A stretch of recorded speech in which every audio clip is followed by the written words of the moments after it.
할렐루야.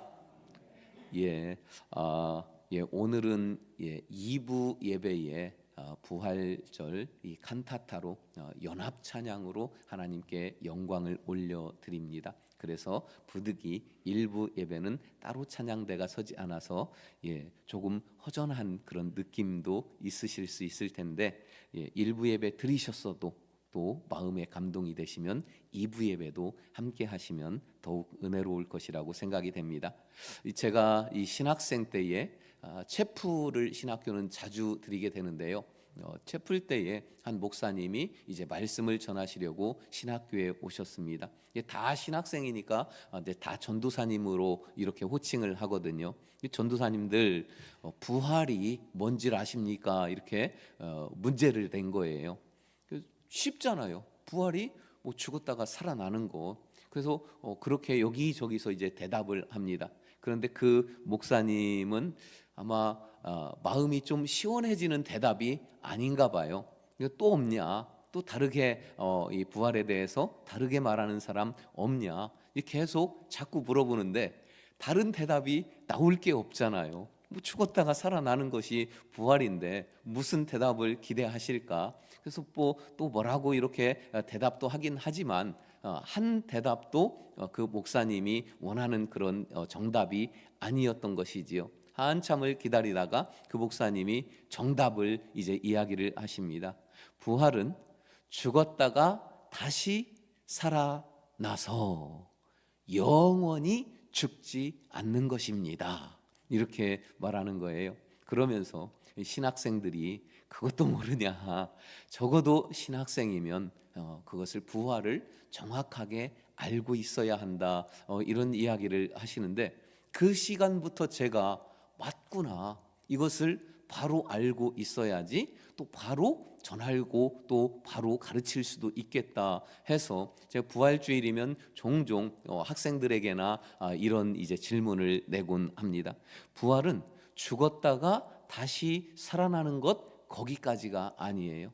부활은 죽었다가 다시 살아나서 영원히 살아 있어야지 그것만 부활이라고 하는 것입니다. 죽었다가 몇 분 만에 혹은 몇 시간 만에 혹은 하루 지난 이후에도 다시 살아나는 사람들은 가끔씩 기적적인 그런 일들이 일어나기도 합니다. 그러나 그것은 세상에 이런 일이나 나올 법한 일이지 부활이라고 말할 수는 없습니다. 부활은 살아났으면 영원히 삶을 유지해야, 다시는 죽지 아니해야 부활이라고 할 수 있는 것이지요.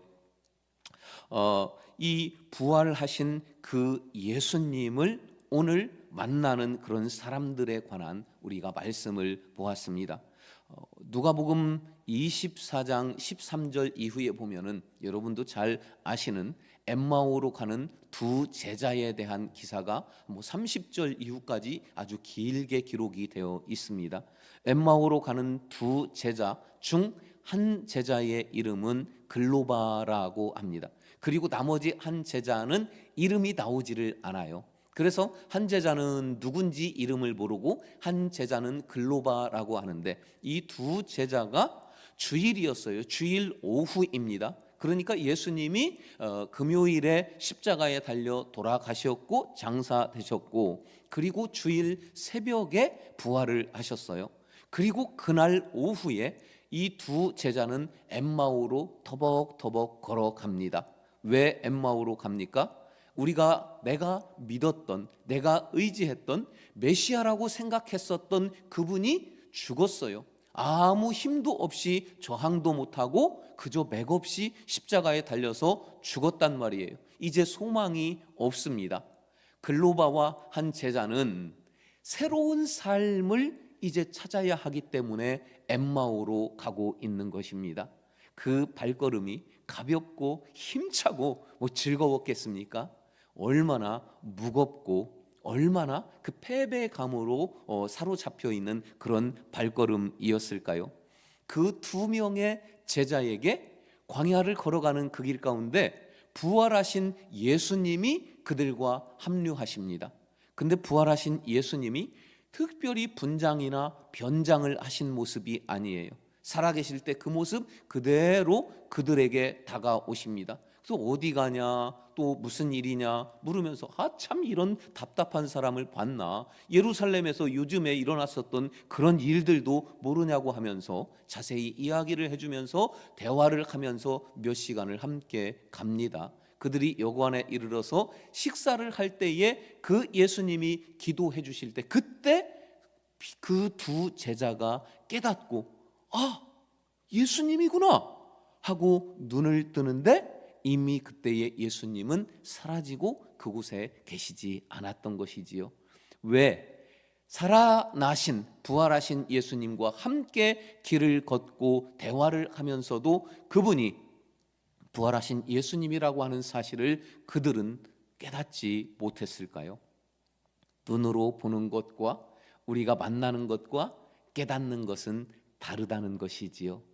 그들이 마음으로 절대로 죽은 사람이 살아날 수 없어. 예수님이 십자가에 돌아가셨고 장사 지냈고 무덤 속에 있고, 근데 그분이 살아나서 지금 여기에 있을 리가 없어 라고 믿었기 때문에 그들의 불신의 믿음, 믿지 않는 믿음, 그것은 예수님과 함께 길을 가면서도 그들의 눈을 어둡게 했기 때문에 살아나신 부활하신 예수님을 함께 있어도 알아보지 못했던 것입니다. 여러분, 우리는 나를 위해서 십자가에 돌아가신 그 예수님을 만나야 합니다. 뿐만 아니라 거기에 머무르면 안 됩니다. 거기에 머무르면 죽은 예수님, 힘없는 예수님, 절망의 예수님만 알게 되기 때문에 우리의 발걸음은 무거울 수밖에 없는 것이지요. 우리는 십자가의 예수님을 만날 뿐만 아니라 죽음, 사망 권세를 이기고 다시 부활하신 예수님 또한 만나야 됩니다.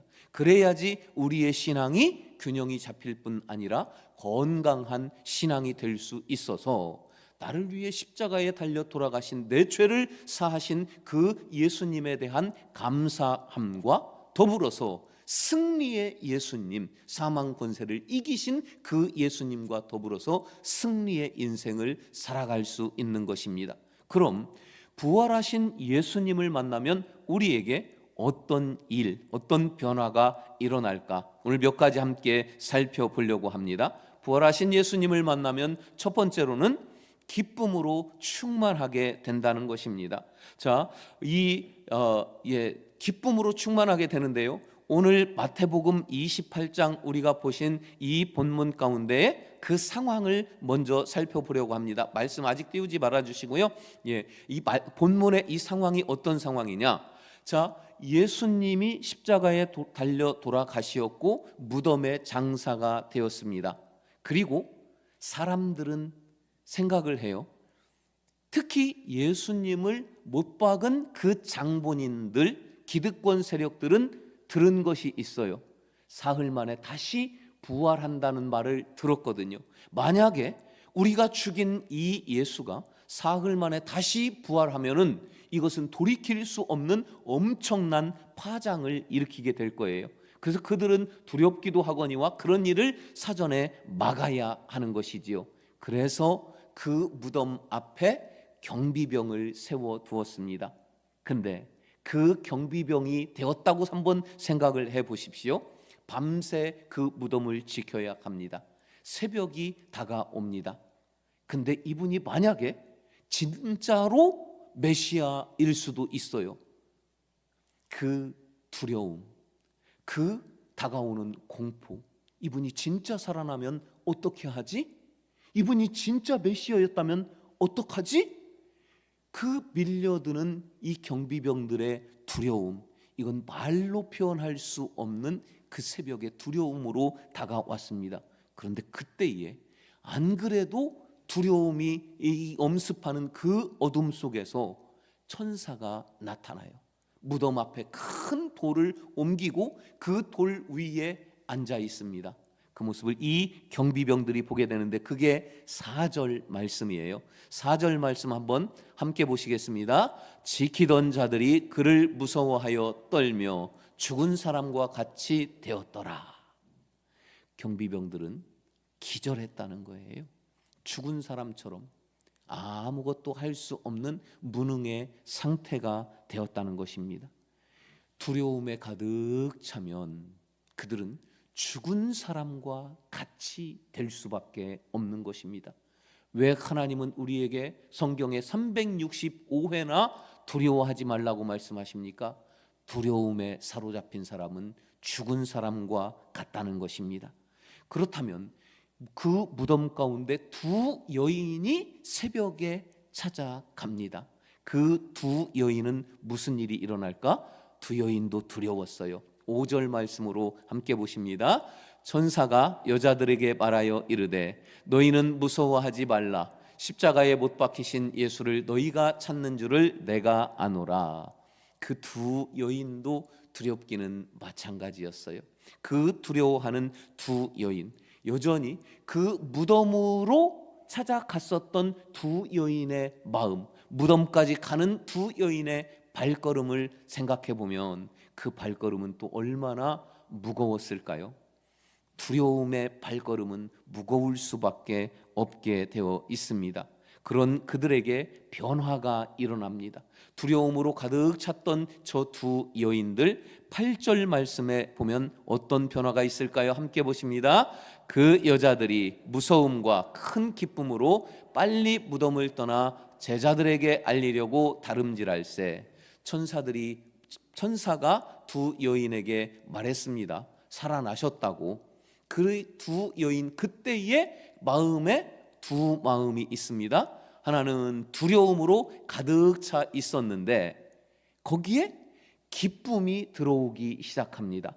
그래서 가득 찼었던 두려움이 조금씩 밀려나가고 기쁨이 새롭게 들어오면서 두려움과 기쁨이 공존하는 상태가 되었습니다. 이 두 여인이 천사의 말을 받고 두려움과 기쁨이 공존한 상태에서 제자들에게 알리려고 무덤을 나가다가 부활하신 예수님을 만나게 됩니다. 그리고 10절 말씀을 함께 보십니다. 이에 예수께서 이르시되 무서워하지 말라. 가서 내 형제들에게 갈릴리로 가라 하라. 거기서 나를 보리라 하시니라. 부활하신 예수님을 만나고 이 여인들에게 더는 두려움이 없습니다.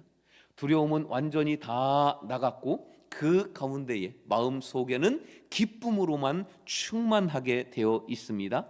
이 여자들 어떻게 갔어요? 빨리 뛰어갔습니다. 무덤으로 갈 때에는 두려웠습니다. 두려움으로 가득 찼어요. 그 발걸음은 무겁기가 그지없었습니다. 터벅터벅 한 걸음씩 무거운 마음으로 두려움으로 무덤에 갔습니다. 그곳에서 살아나신 부활하신 예수님을 만났습니다. 제자들에게 예수님이 살아나셨다고 이제는 알려줘야 돼요. 외쳐야 돼요. 그 발걸음, 뛰는 발걸음이었어요. 여러분, 마음속에 두려움을 가지고 살아가느냐? 부활의 주님을 만남으로 기쁨을 가지고 살아가느냐? 그 사람의 표정부터, 그 사람의 발걸음부터, 그 사람의 인생 여정에서 차이가 난다는 것입니다. 부활의 주님을 만나면 기뻐할 수 있고 뛰는 인생으로 바뀌게 됩니다. 부활의 주님을 만나시고 뛰는 발걸음, 두려움이 없는 기쁨으로 충만한 여러분의 삶이 되기를 주의 이름으로 축원합니다. 두 번째로, 부활하신 주님을 만나면 사슴처럼 다름질하게 됩니다. 우리 8절 말씀 함께 보시겠습니다. 그 여자들이 무서움과 큰 기쁨으로 빨리 무덤을 떠나 제자들에게 알리려고 다름질할세. 자, 이 두 여인의 정체를 확인하기 위해서 우리는 먼저 요한복음 19장 말씀을 확인하려고 합니다. 예수님이 십자가에 달려서 운명하실 때에 그 마지막 순간에 십자가 옆에 있었던 4명의 여인이 있었습니다. 그들이 요한복음 19장 25절인데요. 우리 함께 보십니다. 예수의 십자가 곁에는 그 어머니와 이모와 글로바의 아내 마리아와 막달라 마리아가 섰는지라. 예, 말씀 잠시 그대로 두세요. 예수님이 십자가에 달려서 돌아가시려는 그 마지막 순간입니다. 십자가 옆에 예수님의 어머니 마리아가 있었고, 이모 마리아가 있었고, 글로바의 아내 마리아가 있었고, 막달라 마리아가 있었습니다. 마리아는 참 믿음 있고 의리 있는 이름인가 봐요. 4명의 여인의 이름이 전부 다 마리아였는데, 예수님의 육신의 어머니, 이모, 글로바의 아내 마리아, 막달라 마리아, 여인들이 있었습니다. 그런데 우리가 오늘 안 봤지만 28장 1절을 보시겠습니다. 1절 함께 보십니다. 안식일이 다 지나고 안식 후 첫날이 되려는 새벽에 막달라 마리아와 다른 마리아가 무덤을 보려고 갔더니, 무덤에 찾아온 여인은 2명, 예수님이 돌아가실 때 십자가 옆에 있었던 여인은 4명, 4명 중에서 2명의 여인이 주일에, 금요일에 십자가 곁에 있었던 여인은 4명, 이틀 후 주일에 새벽에 저 무덤을 찾아간 여인은 2명, 4명 중에 2명이에요. 왜 이 4명이 함께 가지 못하고 2명만 무덤에 갔을까요? 나머지 못 간 2명, 예수님의 어머니, 2명이 누군지는 몰라요. 네, 예수님의 어머니와 이모일 것이라고 저는 생각을 했습니다. 2분은 너무 큰 슬픔이 밀려와서 탈진한 거예요. 그래서 주일에 예수님의 그 시신에 향품을 바르려고 갔었던 2 여인은 막달라 마리아와 글로바의 아내인 마리아. 글로바의 아내 마리아. 글로바가 누굽니까? 아까 서두에서 말씀드렸던 누가복음의 24장에 나오는 모든 소망을 버리고 예수님이 믿었던, 예수님이 의지하는 예수님이 돌아가셨기 때문에 엠마오로 가는 2 제자 중 한 사람은 글로바, 한 사람은 이름 모를 제자. 왜 갔다고요?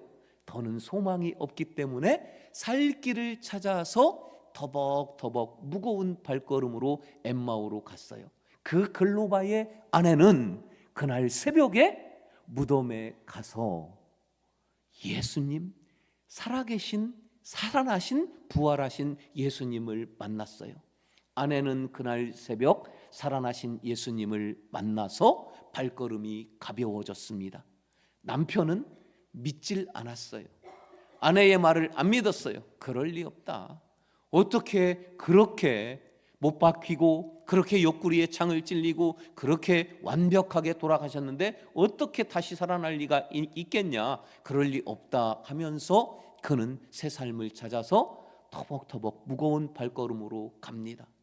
부부일지라도 믿음이 있느냐 믿지 아니하느냐, 부부일지라도 이 남편 글로바도 십자가에 달리신 예수님을 알아요. 그 예수님과 함께 행했고 예수님을 따랐고 예수님의 엄청난 기적을 보고 경험한 사람이에요. 십자가에 달리신 예수님, 무능한 예수님, 돌아가신 예수님, 무덤 속에 있는 예수님만 우리가 만나고 안다면 어쩌면 우리 인생도 글로바처럼 될 수 있어요. 살아나신 부활하신 예수님을 만나면 그의 아내 마리아처럼 될 수도 있습니다. 여러분, 가족일지라도 부부라 할지라도 부모와 자녀라 할지라도 십자가의 예수님만 만났느냐, 부활하신 예수님도 만났느냐, 여기에 따라서 그 인생이 달라지게 될 수도 있음을 우리가 기억한다면 부활하신 예수님을 반드시 만나야만 하는 것입니다. 여러분, 두려움은 발걸음을 무겁게 하는데 도살장으로 끌려가는 소 같다고 성경은 말씀하십니다. 여러분, 우리의 발걸음은 그런 발걸음이 되어서는 안 됩니다. 십자가에 머물러 있는 발걸음이 아니라 부활하신 예수 그리스도를 만난 발걸음, 사슴처럼 뛰는 발걸음, 하박국 3장 19절은 이렇게 말씀하십니다. 함께 보십니다. 주 여호와는 나의 힘이시라. 나의 발을 사슴과 같게 하사 나를 나의 높은 곳으로 다니게 하시리로다. 하박국은 절망했고 이 세상이 정의가 없는 것 같아서 슬퍼서 하나님께 묻고 따졌는데 하나님의 은혜를 경험하고 나서 그의 고백은 사슴과 같은 발걸음이 된다 고백했던 것이지요. 여러분, 살아계신, 살아나신, 부활하신 예수 그리스도를 만남으로 여러분의 발걸음이 기쁨이 충만함으로 사슴처럼 다름질하는 가벼운 발걸음의 인생 되시기를 주님의 이름으로 축원합니다. 자, 세 번째 부활의 예수님을 만나면 갈릴리에서 다시 시작하게 됩니다. 우리 10절 말씀은 다시 한번 함께 보십니다. 이에 예수께서 이르시되 무서워하지 말라. 가서 내 형제에게 갈릴리로 가라 하라. 거기서 나를 보리라 하시니라. 예수님은 왜 가까이 있는 제자들 금방 가셔서 만나면 되는데 굳이 제자들에게 갈릴리로 가라고, 거기서 만나자고, 왜 예수님은 갈릴리에서 제자들을 만나기를 원하셨을까요? 갈릴리가 어디입니까? 처음 예수님과 제자들이 만난 곳, 첫사랑이 시작된 곳, 예수님을 처음 만나 메시아인 것을 깨닫게 되었고 첫사랑의 기쁨, 감사, 감격이 넘쳤던 그곳이 바로 갈릴리였던 것이지요. 실패와 좌절과 고난을 딛고 일어선 사람과 온실 속의 화초처럼 어려움 없이 고난 없이 바람 비바람 없이 그 살아온 사람과는 본질적으로 여러분 다르지요. 제자들은 예수님을 이 고난의 십자가의 과정 속에서 정말 끝까지 따르겠다고 다짐을 하고 맹세를 했었지만 그 맹세가 무색하게 예수님을 버리고 도망갔고 배신했었던 제자들입니다. 그들이 갈릴리에서 다시 예수님을 만난다는 의미는 첫사랑이 시작된 그 은혜와 감격과 감동을 다시 회복하라는 예수님의 말씀인 것이지요. 갈릴리에서 부활의 예수님을 만난 제자들 어떻게 됐습니까? 11명의 모든 제자들 다 마지막 순교하기까지 예수 그리스도를 전하며 이 세상에서 가장 완벽하게 승리한 인생을 살게 되었습니다. 여러분, 갈릴리에서 다시 시작해야 합니다. 혹 여러분 첫사랑의 감격이 식어졌습니까? 눈에서는 주님을 생각할 때 다시는 눈물이 흐르지 않게 되었습니까? 이제 우리는 갈릴리로 가야 합니다. 갈릴리에서 첫사랑의 감격, 기쁨을 다시 회복할 때 부활하신 예수님을 만나고 갈릴리에서 다시 시작을 해야 하는 것이지요. 이제 말씀을 정리하고 마치려고 합니다. 우리에게 무능한 예수님, 고난 다 당하신 예수님, 십자가에 돌아가신 예수님, 무덤 속에 장사되어진 그 예수님 물론 만나야 합니다. 그래야 나의 십자가의 사명도 우리는 깨닫게 될 것이고 감사할 줄도 알게 됩니다. 그러나 무덤 속에 있는 예수님에 머문다면 우리의 발걸음은 엠마오로 가는 저 제자들처럼, 무덤으로 가는 저 여인들처럼 무거운 발걸음, 도살장에 끌려가는 소와 같은 발걸음이 될 것입니다. 우리는 갈릴리로 가야 합니다. 그래서 더는 예수님 무덤에 계시지 않아요. 갈릴리로 가서 그곳에서 주님과의 부활하신 주님과 만나고 첫사랑의 감동과 감격이 회복되어지고 다시 시작해야 하는 것입니다. 그 갈릴리가 여러분에게는 어디입니까? 우리는 지난 한 주 동안 고난주간 특별 새벽 기도회를 했고 그 모임이 갈릴리일 수 있습니다. 그리고 또 살아나신 주님을, 부활하신 주님을 깊이 묵상하며 거룩하게 경건하게 살려고 몸부림치던 그 우리의 몸부림, 바로 그것이 또한 우리에게 갈릴리일 수 있습니다. 부활주일 주님 앞에 예배하는 이 자리가 바로 갈릴리일 수 있습니다. 갈릴리에서 부활하신 주님을 만나고 두려움과 염려와 걱정과 근심은 다 물러나는 대신 기쁨으로 충만하게 채워지고 사슴처럼 뛰는 발걸음이 될 수 있는 우리 모두가 되기를 주님의 이름으로 축원합니다. 우리 일어서서 함께 찬양하고 결단하기를 원합니다. 주 하나님 독생자 예수, 날 위하여 오시었네. 내 모든 죄 사하시고 죽음에서 부활하신 나의 구세주. 우리 힘차게 찬양합시다.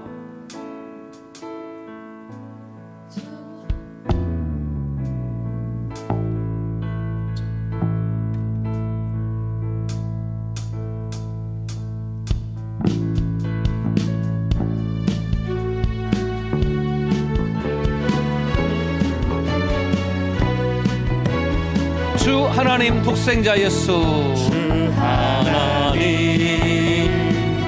독생자 예수, 날 위하여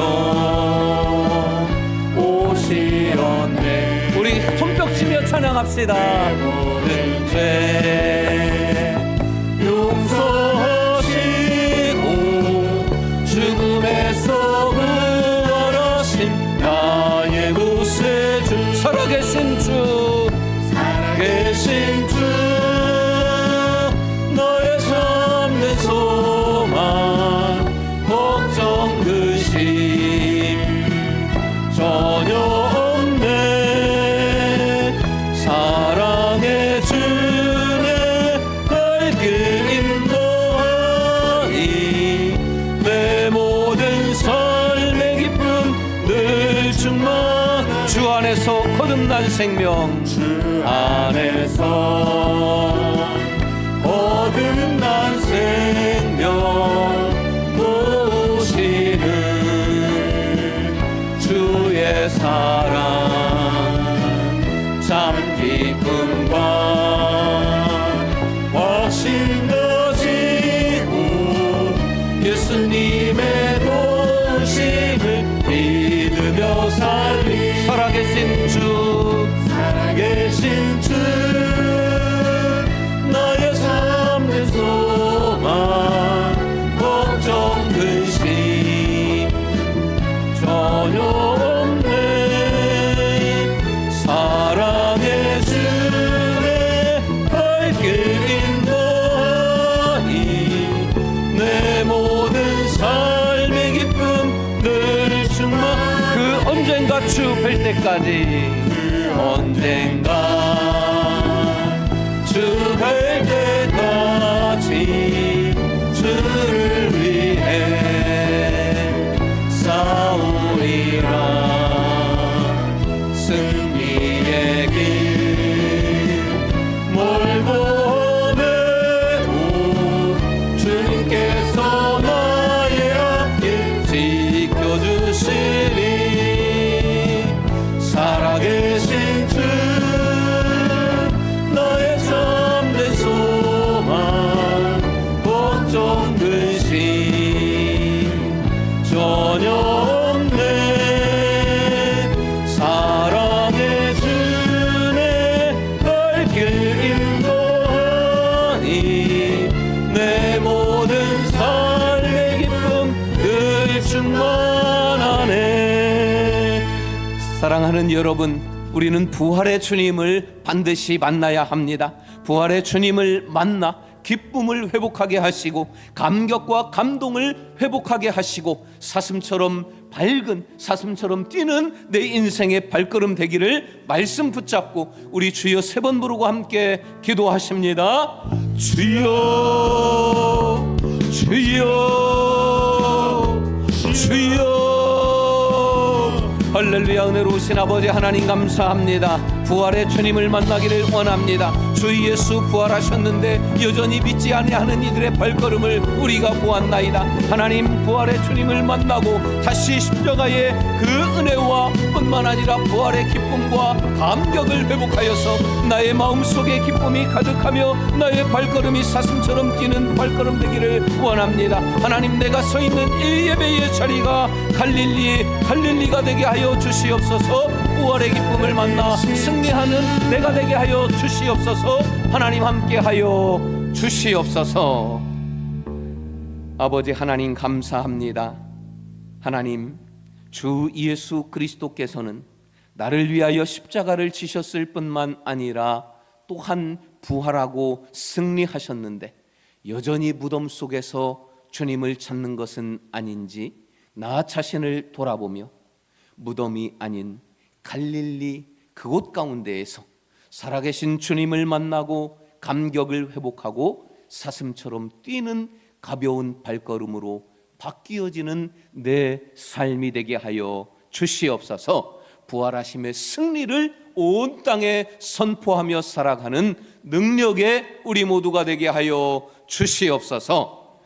지금은 우리 구주 예수 그리스도의 은혜와 하나님 아버지의 영원하신 사랑하심과 성령의 감화 감동 인도 역사하여 주심이 부활하신 주 예수 그리스도를 만나 다시 회복하고 다시 뛰는 기쁨의 발걸음 되기를 원하는 이곳 가운데 있는 모든 주의 백성들 머리머리 위에 사슴처럼 뛰는 인생의 여정 위에 지금부터 영원토록 함께 하시기를 간절히 축원하옵나이다.